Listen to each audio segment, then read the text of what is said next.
ಎಲ್ಲರೂ ನಮಸ್ಕಾರ. ಸೊ ಈ ದಿನ ನಾವು ಗೌರಿಬಿದನೂರು ತಾಲೂಕಿನ ಮುದುಗೆರೆ ಎಂಬ ಗ್ರಾಮದಲ್ಲಿ ನಾವಿದ್ದೀವಿ. ಸೊ ವಿಕಸಿತ ಸಂಕಲ್ಪ ಕೃಷಿ ಯಾತ್ರೆಯನ್ನು ಆಂದೋಲನವನ್ನು ಈ ಒಂದು ಗ್ರಾಮದಲ್ಲಿ ಹಮ್ಮಿಕೊಂಡಿದ್ದೀವಿ. ಇದೇ ರೀತಿಯಾಗಿ ಆ ತಾಲೂಕಿನ ಜಿಲ್ಲೆಯ ಪ್ರತಿಯೊಂದು ಗ್ರಾಮದಲ್ಲೂ ಕೂಡ ಈ ಕಾರ್ಯಕ್ರಮವನ್ನು ಹಮ್ಮಿಕೊಂಡಿದ್ದೀವಿ. ಸೊ ಮುದುಗೆರೆ ಗ್ರಾಮದ ನಿವಾಸಿಗಳಾಗಿರುವಂತಹ ಅವರು ಇಲ್ಲಿ ಬಾಳೆ ಬೆಳೆಯನ್ನು ಬೆಳೀತಾ ಇದ್ದಾರೆ.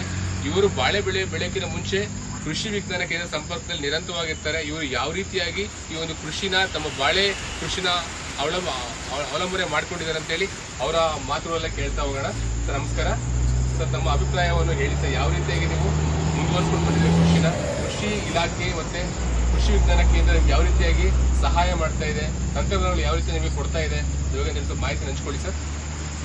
ಮೊದಲೇ ಮಾಡಿದ್ರೆ ಉಳುಮೆಗೋಸ್ಕರ ಮಾಹಿತಿ ಮತ್ತು ಏನೇನು ಬಾಳೆ ಇರಬೇಕು ಅಂತೇಳಿ ನಾವು ಕೃಷಿ ನಮ್ಮ ಇಲಾಖೆ ಅಂತ ಹೇಳಿದ್ವಿ. ಇಲಾಖೆಯವರು ಅದಕ್ಕೆ ಯಾವತ್ತು ತರಬೇಕು ಅಂತೇಳಿ ಮತ್ತು ಜೇನೇನು ಸೆಲೆಕ್ಷನ್ ಮಾಡಿದ್ರು ಅಲ್ಲಿ.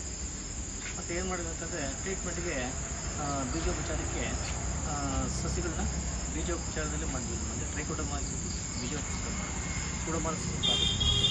ಮತ್ತು ನಾವು ಸಸಿ ಇಟ್ಟ ತಕ್ಷಣ ಏನು ಮಾಡಿದ್ವಿ ಅಂತಂದರೆ ಡ್ರಿಪ್ನಲ್ಲಿ ಕೃಷಿ ಇಲಾಖೆ ಡ್ರಿಪ್ಪಲ್ಲಿ ಡ್ರಿಪ್ ಮಾಡಿಬಿಟ್ಟು ಮತ್ತು ನೆಕ್ಸ್ಟ್ ಮಳೆ ಬಂದ ತಕ್ಷಣ ಒಂದು ಅಳಸಂದಿ ಬಿತ್ತನೆ ಮಾಡ್ತೀವಿ. ನಮ್ಮ ಕೃಷಿ ಇಲಾಖೆ DC ಅಂತ ಹೊಂದಿದ್ವಿ.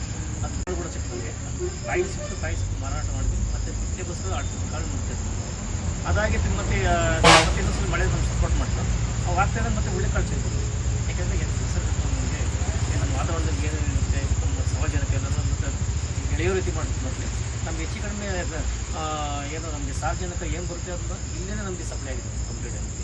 ಏನು ನಮ್ಗೆ ಮನೆ ಬರುವಂಥ ಸಮಯಲ್ಲಿ ಕೂಡ ನಮ್ಮ ಈಗಲೂ ಕೂಡ ಆಲ್ರೆಡಿ ಸ್ವಲ್ಪ ವಿದ್ಯಾರ್ಥಿ ಇಷ್ಟು ಮಾಡಿದ್ವಿ.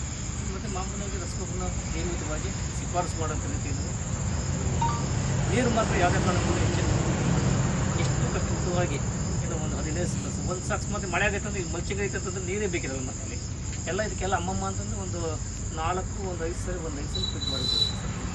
ಚೆನ್ನಾಗಿ ಮಣ್ಣು ಬಂದಿದೆ, ಚೆನ್ನಾಗಿ ಹೋಗಿದೆ. ಸೊ ರೈತರು ತಮ್ಮ ಅಭಿಪ್ರಾಯ ಹೇಳ್ತಾ ಹೋದರು. ಸೊ ಕೃಷಿ ಇಲಾಖೆ ಕೃಷಿ ವಿಜ್ಞಾನ ಕೇಂದ್ರ ನಿರಂತರವಾಗಿ ಸಂಪರ್ಕ ಇರೋದ್ರಿಂದ ರೈತನ ಬೆಳೆಯೋದಕ್ಕೆ ಕಡಿಮೆ ಖರ್ಚಿನಲ್ಲಿ ಯಾವ ರೀತಿಯಾಗಿ ಬೆಳೆ ಮಾಡಬೇಕು ಅವ್ರಿಗೆ ತಾನೇ ಹೇಳಿದ್ರು. ಬೆಳೆ ಪರಿವರ್ತನೆ ಆಗಿರ್ಬೋದು, ಡ್ರಿಪ್ ರಸಗೊಬ್ಬರಗಳಾಗಿರ್ಬೋದು, ಯಾವ ಇಲಾಖೆಗಳಿಂದ ಬರುವಂತಹ ಸಬ್ಸಿಡಿಗಳ ಉಪಯೋಗ ಮಾಡಿಕೊಂಡು ಕಡಿಮೆ ಖರ್ಚಲ್ಲಿ ಬೆಳೆಯನ್ನು ಬೆಳೀತಾ ಇದ್ದಾರೆ.